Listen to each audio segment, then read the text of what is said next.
So one thing I've been asked for quite a bit to do as a video is what to include in your fashion portfolio / art portfolio for university. I mentioned in a few of my videos around the time that I was going to university, and I mentioned quite a lot on my blog, that I was going through a process of obviously making my portfolio up, applying for universities, going to interviews, etc. And I couldn't really find anything to help. Obviously, we had teachers and stuff for help, but when I came home and it came to a point where I was really stuck with my ideas, I couldn't find any YouTube videos or anything on the internet really to help. Universities and stuff do give advice. They have on their web pages what to include, what to expect, etc. But that's more geared to the actual interview, I think. And there's not much from the perspective of someone who's actually attending the course or applying. It's just a quick sort of heads up on what I personally think, tips on what to include, how to go about it, etc. I haven't really done a video like this before. I'm not an expert. I'm not a fashion tutor, lecturer, whatever.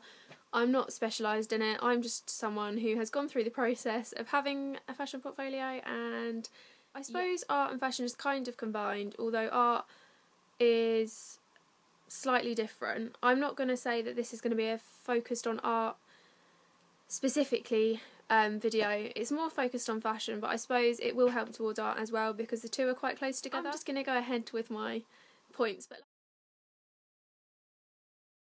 the first thing you want to do when you start making your portfolio is speak to your tutor. If you are doing a fashion course already or an art course already, then you all know that teacher, you should only have one or two, so you know that's the person to speak to, and they will give you the best advice about what to personally do for yourself. Obviously, if you do A-levels, you might have a few different teachers, you might be studying a few different subjects, so you want to speak to the one that's most relevant to what you're going to be continuing with. So if you're going down the fashion route and you do textiles, you speak to your textiles teacher, or art, you speak to your art teacher, that sort of thing. They are the one who's going to give you the most advice going forward. That, to be honest, if my teacher didn't help me, I would have gone in completely blind. I wouldn't have had a clue. My portfolio more than likely would have been crap. Give you an idea of what to include and how to make your work your work. So it's not like it's more tailored to you sort of thing. So the second thing I'd say to do is check the university's requirements. Some universities require that you have a certain thing in your portfolio, so they might say we want a lot of drawing or we want a lot of self-study. So self-study would obviously be where you've gone off on your own outside of the course and done something. So I had a Winchester interview and they asked in my portfolio that I had something that was self-study. So I went to a charity shop, found a few garments, I think I found a shirt, a jumper and a scarf, and I styled them in certain different ways, took pictures of them, and that was my self-study because I'd gone myself, picked the outfits, styled them, etc. for a certain number of pages. So they might say that they want 25 pages, somewhere else might say they only want 10 pages. I think the minimum or the roundabout is about 20. I only had 20 in mine for most of my interviews, so I'd say 20 is about the reasonable point, but don't just go on what you think. Make sure you check and check and check. And some will say they like drawing quite a lot as well. Drawing is a big one to have in a portfolio.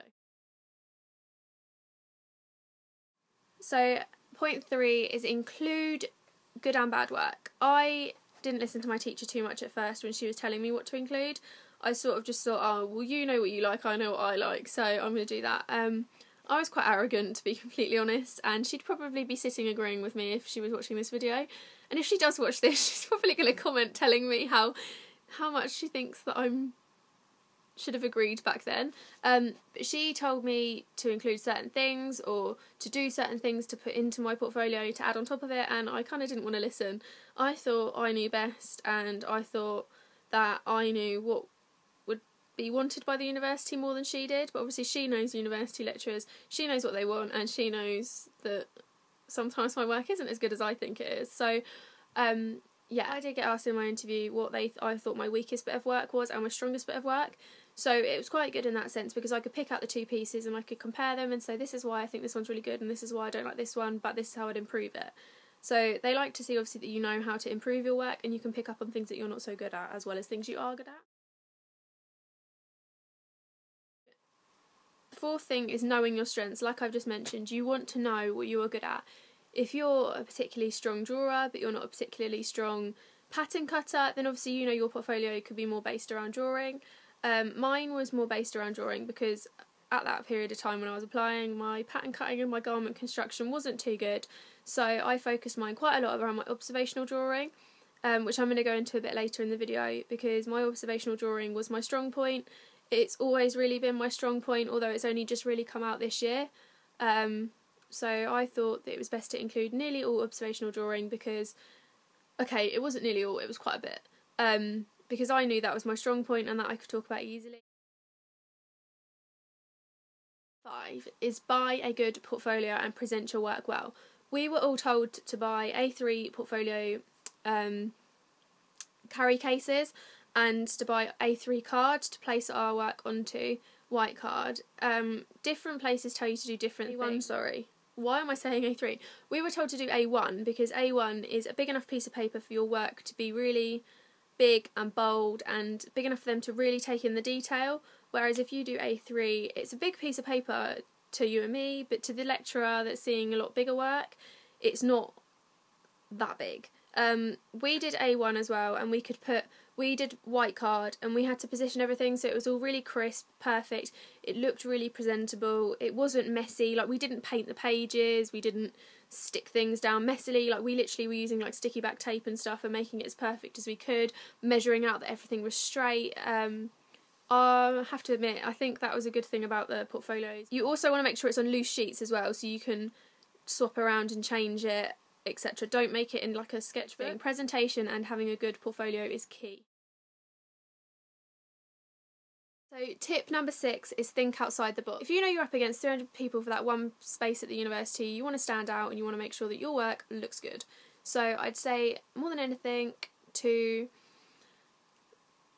go in with a bang. Don't do what you think everyone else is going to have done. If you know everyone's going to have drawn bowls of fruit, don't draw a bowl of fruit, go and draw something different.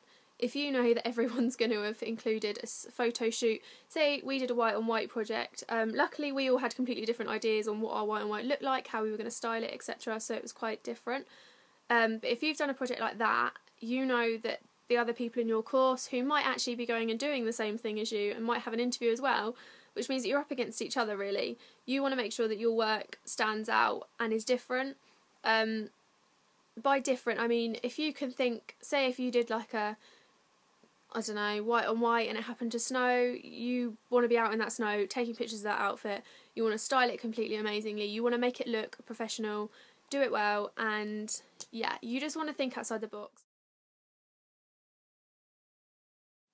Number 7, show your process. You want to have in your portfolio the research, the development, so how you came up with your design ideas. You want to have fabric samples, so if you've experimented with different textiles of how to do the fabric on the garment, that sort of thing. You want to have that in there. You want to have the final pictures of a photo shoot, that sort of thing. Number 8, observational drawings, linking back from earlier.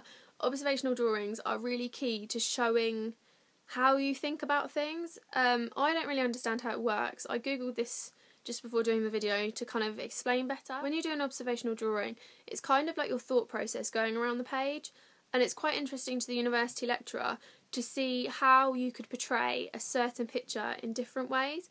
So if you are sat looking at a ornament thing, you could stick that ornament in front of you, take a picture of it, put the picture on the page of your portfolio, and then draw it with certain techniques. So you could do one that's maybe with your right hand really quickly in 5 minutes or something. You could do one that's with your left hand, one that's continuous line, charcoal, that sort of thing. So showing different ways of drawing the same thing, so it shows that you have more than one drawing style.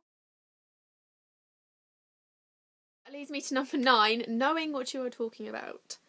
When you show your 20 pages of portfolio, that university examiner could pick absolutely anything to discuss. They could turn around, you could recite number 1, 5 and 6 perfectly and not know much about the rest, and they could go and pick number 7. When we did our portfolios, we were told to sit down and discuss each page of our work. I worked with one of my art teachers because we had a few different teachers. I worked with one of the art teachers and she helped me by ordering the pages, and then she'd randomly point one out and say, talk to me about that one. So I had to explain what the thing on the paper was. Say it was a painting to music, so it just looks like a load of paint slapped on a page. So she picked up that piece and said, speak to me about this piece of work. So I'd explained to her that I was listening to Taylor Swift, explained to her how the painting to music, where the colours had come from, why I'd used certain colours, why I'd done the paint in a certain way. That really helped, because knowing what I was talking about on each different page sort of helped me, because the minute the guy said to me, explain to me that piece, I was like, oh, that's my da-da-da-da-da, and basically recited off what I'd said to my art teacher about that piece. Number 10 is my final point, and that's to be prepared. You want to be prepared to take out work, add in work, depending on interviews. You want to be prepared to order it in a certain way, keep changing the order, switching it up, because you want your portfolio to remain interesting. You want to keep it fresh for yourself. You want to know that that work is completely 100% tailored to that university. So if you're going for a fashion course and you have quite a lot of art in your portfolio at a certain time, you want to add in a bit more fashion. So I would really recommend keeping on top of it and making sure that your work is definitely what you feel is your strongest for that specific university. And that is my final point. I hope this video has helped you. I'm kind of expecting loads of dislikes and negative comments about it.